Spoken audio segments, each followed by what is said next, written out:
Ang aking pangungumusta ay muli kong sasambutin sa aking mga anak na minamahal.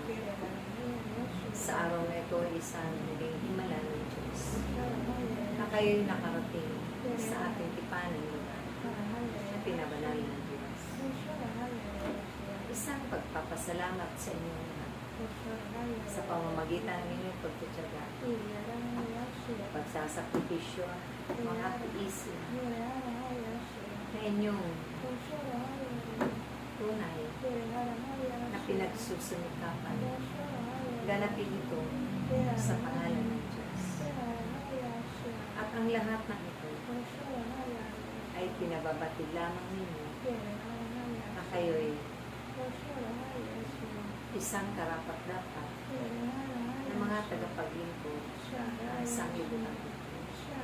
Kung minsan man kayo man ay pinanghihinaan, subalit kapag sumasabi lagi at naisa sa puso ninyo ang kanyang banal na pangalan, ito inyong tatawagin lagi, hindi lamang sa paghingi ng tulong, hindi sa pagtitiwala at pananampalataya sa Kanya, magpakailanman. Maraming bagay na nararapat pang kamting ninyo aking mga anak sa inyong mga buhay. Sa darating na panahon, sa mga panahon ito, upang mapaglabanan ninyo ang mga pagsubok na mararanasan ninyo sa inyong buhay patuloy. Kaya huwag kayong magkalala. Kami narito. Lagi ko rin kayong ipinapanalangin sa harapan ng Diyos. Ako'y humihingi ng awat na pagsaan para sa kapayapaan ng santo. Katuwang ninyo at kasabay sa pananalangin dito sa sanlibutan upang ang kapayapaan ay na ranasan ng bawat bansa na nagkakagulo at sa pamamagitan ng inyong mga pananalangin ang wika na maalangin at tutuldukan din ang kanilang mga hinahangad na hindi kinalulugan ng Diyos. At tunay na kailanman kayo'y laging umaasa na hindi kayo mabibigay sa lahat ng kanyang naway aking mga anak. Kayo rin bilang mga ina na inyong mga tahanan. Madagdagan muli ang inyong mga Panginoon. Lumawak at tumaba nawa ang inyong mga pagtsatsaga. Ang mga pasanin ninyo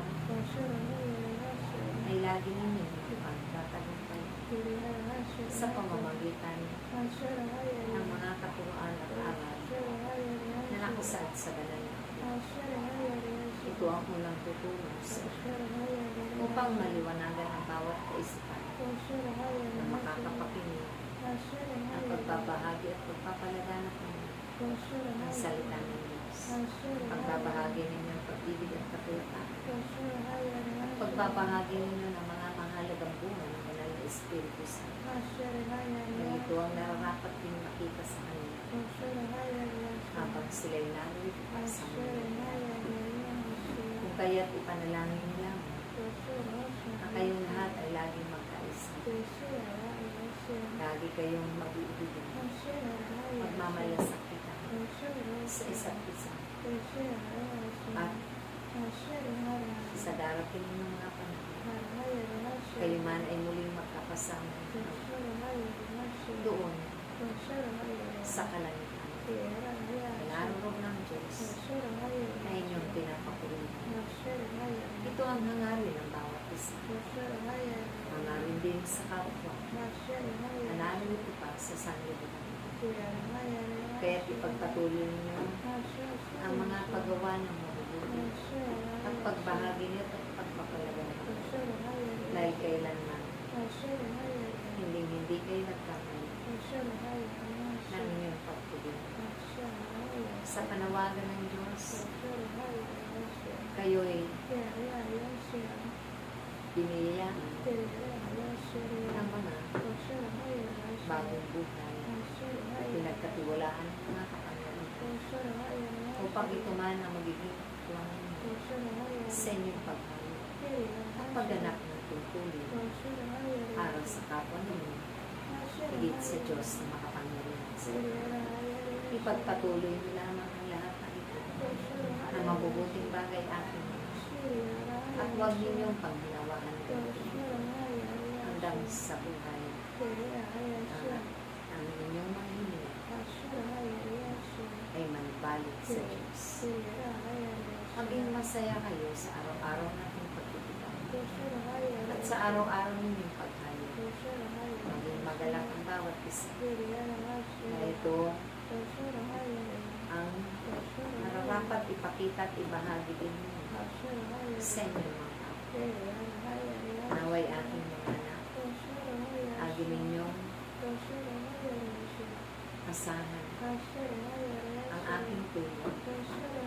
Lagi ninyong asahan ang aking pagpupok at pagmamahal sa inyo na kailanman ay hindi ito maglalaho. Nawa kayo rin aking mga anak, ang inyong pag-ibig sa kapwa ay hindi mababawasan. Bagkos masigit pa, naiigting ito dahil kayo'y nasa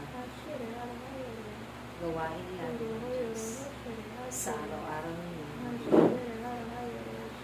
Kayong lahat ay makinig sa aming mga itinuturo at pagnilaya ninyo lahat upang mas marami pa kayong madagdag na kaalaman at kalaman, lalong-lalo na sa inyong mga pagpaklase na naroon ang inyong mga kapatid na inyong napangalan sa sanlibutan.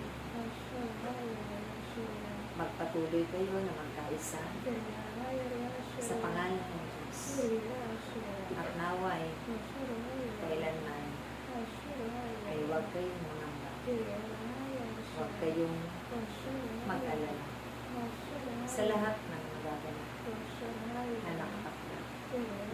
At dyan ay ipagkatiwala niyo sa inyong Diyos na tinatawag at pinapatuloy.